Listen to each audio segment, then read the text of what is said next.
দেলোয়ার হোসেন সাইদি তিনি বলেছিলেন, জালেমরা ক্ষমতা পেলে চারটি কাজ করে।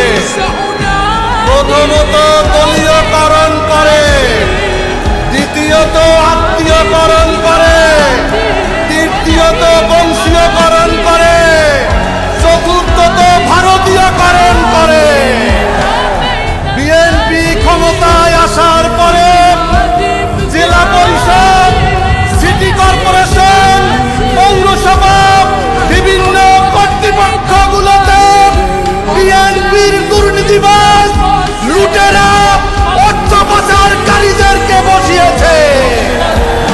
আপনারা দেখেছেন, একজন প্রতিমন্ত্রী নিজের নামে একটি স্কুল করেছে, ভাতিজির নামে ইউনিয়ন করেছে, ছেলের নামে ইউনিয়ন করেছে এবং বাস্তির নামেও আরেকটা ইউনিয়ন করেছে।